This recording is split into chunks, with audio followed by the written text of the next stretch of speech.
कंदकोट में पढ़ियल लिखियल नौजवान वकील नूर मोहम्मद उर्फ अली मंगी ॾुआरनि जी फायरिंग में क़तल। एसी कश्मोर ऑफिस जो क्लार्क ज़ख़्मी। ॾुआरी कानून जी रिट खे सरेआम लताड़े हलिया विया। नौजवान जो मर्द काफ़िले जी सूरत में आंदो वियो। घर में क़यामत सुगरा जो माहौल, हर तरफ़ माहौल सोगवार बणिजी वियो।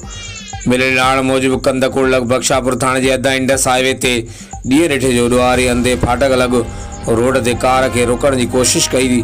कार न रोकण ते कानून खां बेखौफ़ थियल ॾुआरनि सिधी फायरिंग शुरू करे ॾिनी, जंहिं करे गोलियूं लॻण करे मंगी बिरादरी जो पढ़ियल लिखियल बाशऊर नौजवान वकील नूर मोहम्मद उर्फ अली मंगी मौके ते क़तल थी वियो, जॾहिं त संदसि साथी एसी कश्मोर ऑफिस जो क्लार्क रमज़ान मीरानी ज़ख़्मी थी बेहोश थी पियो।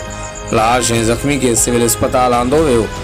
कानूनी घुर्जनि बाद लाश वारिस गोलीमार खणाए विया। बेगुनाह क़तल थियल नौजवान जो लाश घर पहुचण ते कोराम मची वियो। हर तरफ़ रोड जाड़ो, सॼे इलाइक़े में माहौल सोगवार बणिजी वियो।